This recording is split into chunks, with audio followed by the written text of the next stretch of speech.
So should you be playing hooker or should you be playing prop? Now, my name's Hassan. I make videos on YouTube to help rugby players improve their game, improve their skills, and ultimately allow them to reach a high level of rugby. And today we're going to be comparing the front row positions, so prop, and comparing it to hooker.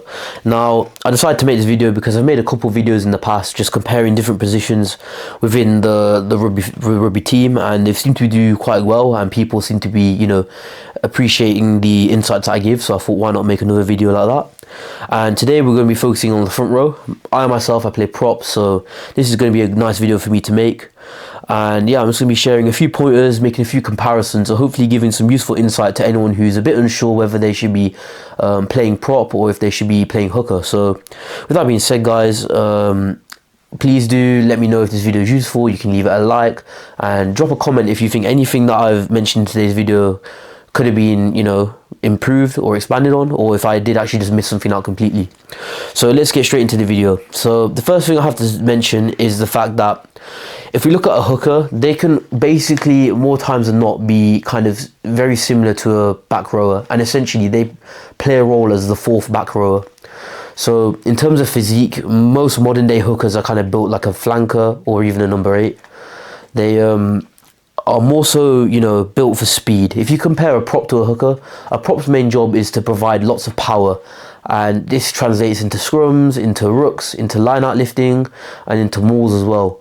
The props are there to be the powerhouses and provide all that power through, their big legs and their strong backs. But a hooker, on the other hand, is a lot more of an athlete.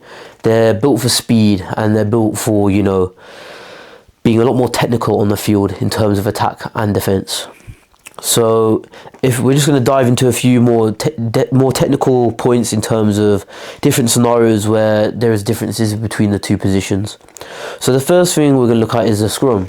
Now obviously in the scrum, in the front row especially, props and hookers have two completely different roles. The way I like to look at it is a bit like a car. The props are on the outside, they're like the wheels of the car, and the hooker is like the driver of the car. The prop's job is basically there just to provide all the raw power and gives lots of stability to the scrum.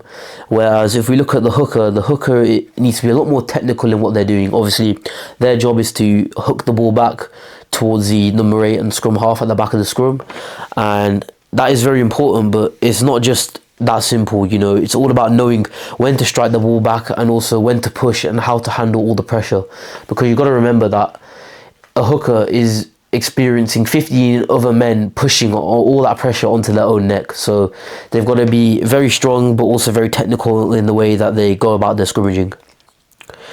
And then obviously the next big thing is lineouts. Now lineouts are very important in rugby. Obviously it's a huge part of the set piece where, if you're attacking, it's a great opportunity to set the base for being able to score points and, making a difference whether you can win or lose a game. And obviously the roles of both of these two positions do differ a lot. So obviously a hooker, one of their main jobs, and I would say the difference between elite and average hookers is your throwing ability. Not just how you throw, but how consistently you throw. So obviously you want to be practicing loads, you want to be able to get lots of repetitions in nice and straight, and you want to be consistent and really on the money, because the more reliable you can be, the more opportunities your team's going to have to score, and it's going to make life a lot easier, not only for your forwards in the line out pod but also the backs. So that's very important. That needs to be non-negotiable. If you're a hooker, your throwing needs to be on point. Excuse me. But on the other hand, the props are there to be the main lifters. You've got a front man and a back man in the lineouts, and their job is to literally use their upper body strength to lift up the lifters and make sure the lifters are getting as high as possible to help retrieve that ball that the hooker has thrown in.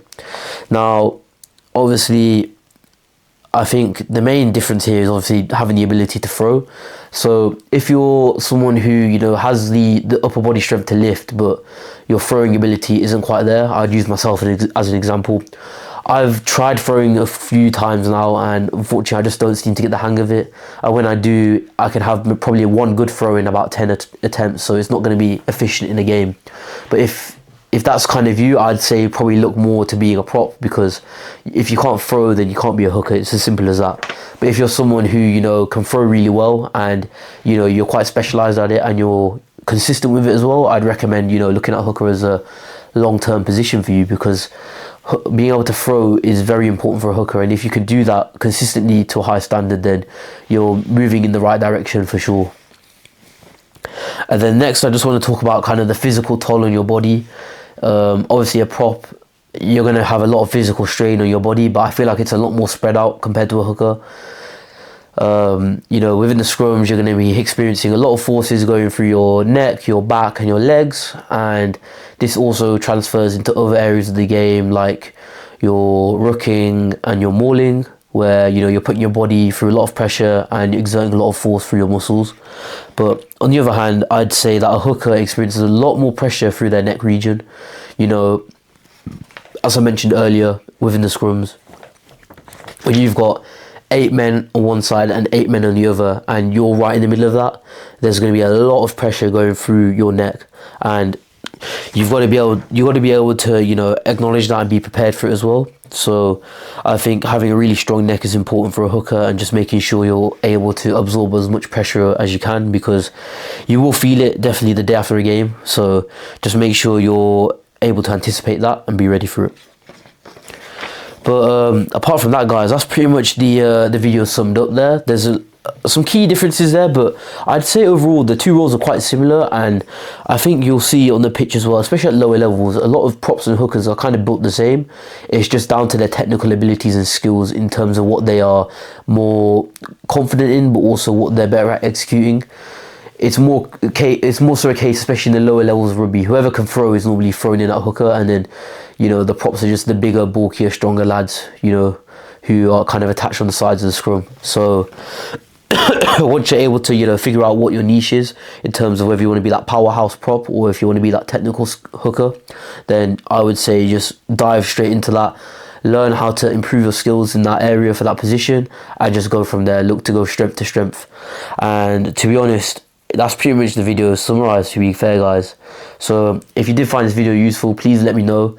Drop a comment if you think there's anything I missed, because I feel like there could be items on this list that I did miss out, and I want to be able to give as much insight to everyone who viewed this video. So thank you guys for watching this video and stick around to the end.